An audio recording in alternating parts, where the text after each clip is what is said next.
Hello trader, this is Greg here with a market update. Okay, so the biggest mover so far this week is crude oil. We've seen some massive volatility in crude.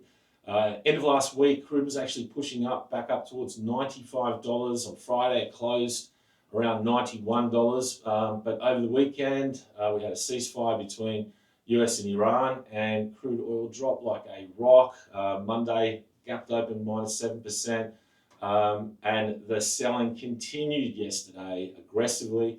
We did see crude oil even break $80 in the US session and print lows down towards $78. So in less than a week, crude oil has been smashed almost $20 from its highs of the end of last week. So massive move. And literally, that move lower was just on the fact that the US and Iran stopped bombing each other. There was no other positive headlines. The Strait of Hormuz is still obviously closed. The US has got a blockade. There's no talks. There's no deals. So a lot of the market has been, as we're talking about that, this move lower has certainly been helped with US manipulation, because certainly a move that size doesn't correlate to the fundamentals of what is happening to crude supply and the physical market. So that's one of the things as traders, you're trying to do the right thing, buying crude on fundamentals, and unfortunately, in the last couple of days, it has not paid. Anyway, early this morning, just before market reopened,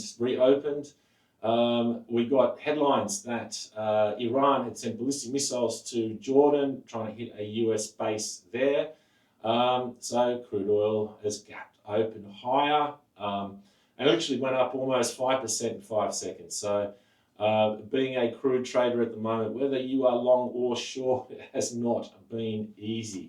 But look, the fact that Iran has sent missiles again, we haven't had a US response, but no doubt it's probably not far away.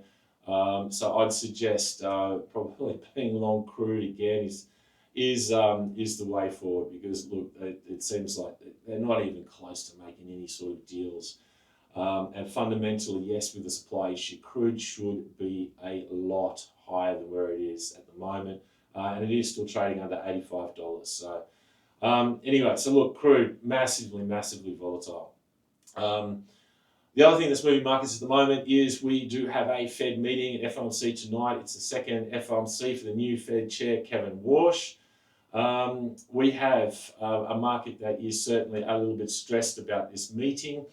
If we look at the Fed Fund futures, this is the market where traders can actually price where they believe the Fed funds rate is going to be for each Fed meeting.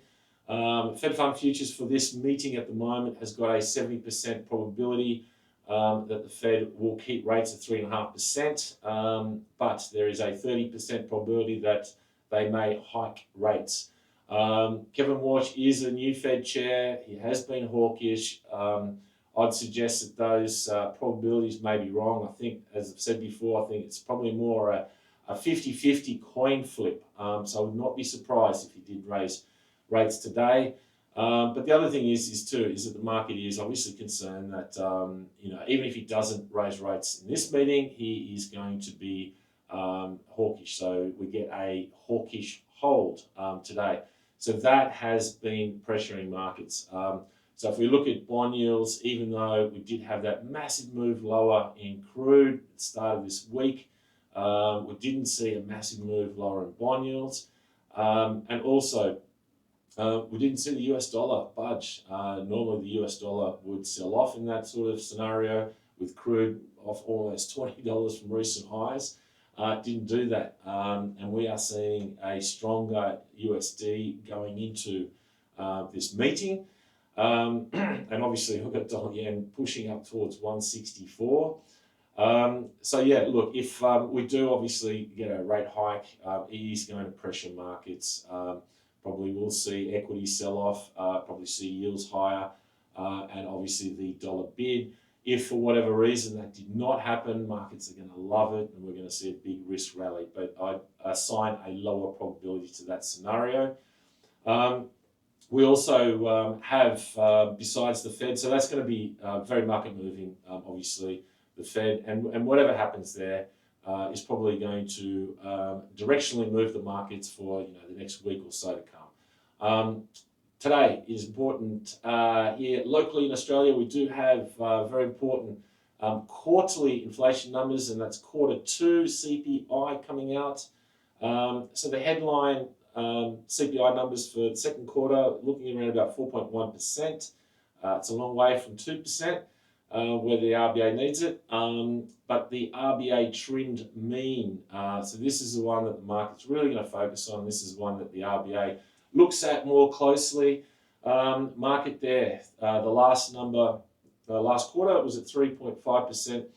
Market's expecting that to go to 3.7%, so up marginally. So what the market is worried about is if it comes out above expectations. So if this does push up towards, say, 3.9%, going up towards 4%, that would not be good. At the moment, market has basically, we've got an RBA meeting in the second week of August, so that's coming up in about 2 weeks. Market's got them on hold at the moment. They've already raised rates 3 times this year, so they think that they can let those rate rises work their magic before they need to potentially raise again. But the RBA still has a hiking bias. So look, if this RBA trim mean comes out above expectations, then potentially market's going to start looking at the RBA raising rates again, and maybe as early as in a couple of weeks. So look, this number is a big deal.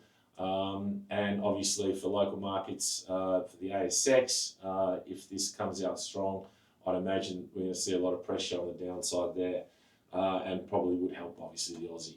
Other than that, the last thing is that we do have some very big tech earnings coming out. So it's earnings season again. In the next couple of days, we've got the big boys coming out.